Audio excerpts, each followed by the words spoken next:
Some stories rise out of the internet's deepest corners and never leave. Stories that are retold for years, whispered about on forums, copied, saved, and archived. Not because they're heartwarming, but because they're unforgettable in a way you wish they weren't. This is one of those stories. It comes from 4chan, an anonymous image board infamous for its chaos, its offensiveness, and its completely unfiltered human behavior. Among its many traditions is a format known as greentext, short, rapid-fire lines written in a way that often blends humor, despair, and brutal honesty. But sometimes, a green text appears that is so raw, so unsettling, and so painfully real that it becomes legendary. This is one of the most iconic, disturbing, and emotionally devastating stories to ever come out of 4chan's archives. And what you're about to hear is a faithful reconstruction, using minimal adjustments only to create a clear and continuous narrative, but still told entirely from the perspective of the original poster. Before we begin, a warning. Viewer discretion is strongly advised. This story contains themes of manipulation, emotional abuse, sexual coercion, and psychological collapse. If you're sensitive to these topics, consider clicking away now. With that said, let's step into the story. A story of childhood love, betrayal, obsession, and a slow-motion tragedy that had the entire internet stunned. Here is the story in the original writer's own words. Weblore TV. Enter the rabbit hole. I've been in love with the same girl for pretty much my entire life. We grew up together. I knew her since kindergarten. Her family was poor. They lived in a one-bedroom apartment with 4 kids, so they didn't really mind if she slept over at my place most nights. For years, we were inseparable.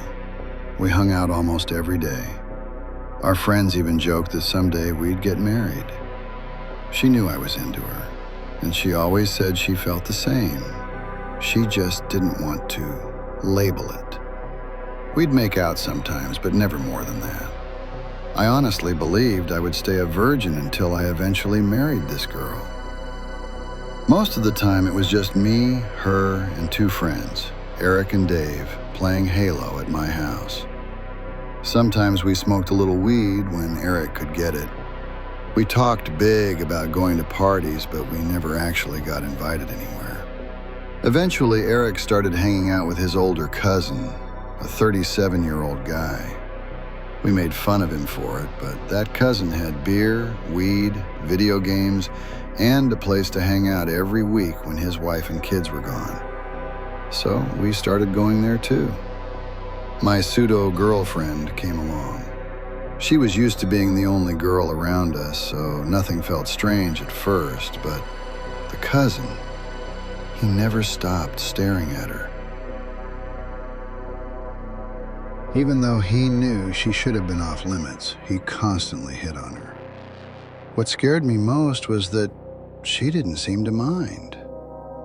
One day he asked her why she didn't list me as her boyfriend on Facebook. She told him I was more like her best friend. And when he said, "Man, you gotta lock that down, bro, she's banging," I felt something twist inside me. Still, our weekly hangouts continued. She kept sleeping over at my place.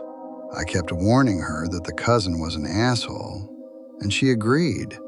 She just said she wasn't good at being rude to people. She meant it too. She really couldn't say no to anybody. The drinking game started.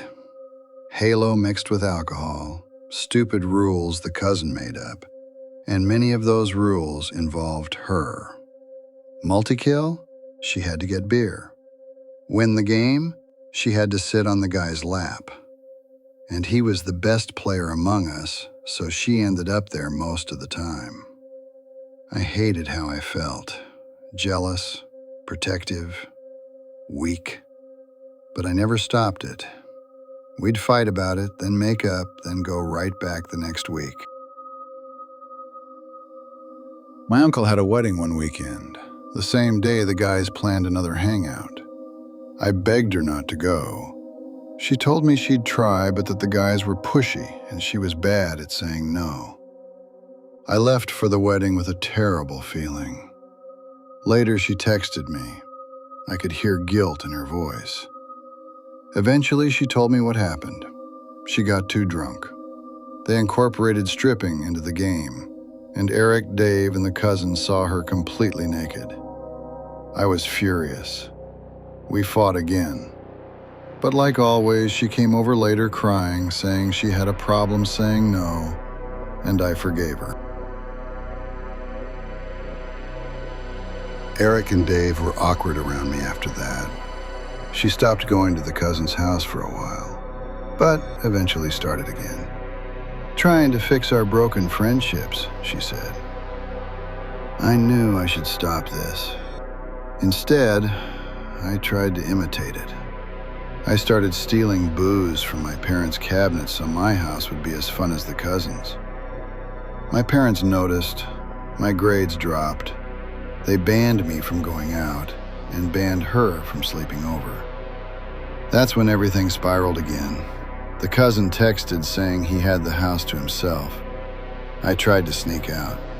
My parents caught me. She wasn't answering her phone. All weekend I couldn't reach her. I felt like I was losing my mind. When Monday came, she avoided me the entire day. After school, she slipped away before I could talk to her. I hunted down Eric and Dave, asked what happened. They told me, awkwardly, quietly. They played strip Halo again. And this time, the cousin and Eric were feeling her up while she was half passed out. Later that night, she came to my house without calling. She was sobbing. I didn't know how to be mad anymore. I forgave her. A few nights later, in the middle of the night, she whispered, "I love you." I told her I loved her too. She asked, "No matter what?" And she kept asking that over and over until I felt sick inside. Then she finally explained. When my parents banned her, she had nowhere to go. She hated her home, hated her parents, and on her way home that Friday night, the night the stripping happened, she texted the cousin about it. He told her his house was free until Monday. He invited her to stay, and she did. She told me, through tears, that they went all the way. She said she didn't know how many times, 1 billion, then said maybe 5. I don't know why I kept asking questions, but I did. Did she enjoy it? She told me no. I pressed her. She said she orgasmed, missionary, doggy, no condom. We cried together until morning, got her the morning after pill. I stayed in shock for days. For a few days after that, things were weird, but strangely hopeful. She told me she loved me constantly. We even made things Facebook official. Everyone at school knew what happened, but I didn't care. We held hands everywhere. We promised each other that as long as we had each other, we'd be okay. Then came the text from the cousin. "Come over." I almost laughed. He thought we were still going. After school, I found her with Eric and Dave. They told me they were on their way to the cousin's house. I said I wasn't going. Eventually, I went anyway. It was painfully awkward. We played Halo. We drank. Nobody knew what to say. She tried to go home a few times, but the cousin and Eric convinced her to stay. She sat on my lap with my arms around her. For a moment, I felt like things were okay. Then I got up to grab a beer. When I came back, she was sitting on the cousin's lap. I asked if she was okay. She said yes. And halfway through the night, she and the cousins started kissing. Eric turned to me and said, "Dude, chill out." She looked at me and said, "Don't worry, he knows." I left. She stayed. And that was last night, and I haven't talked to her since.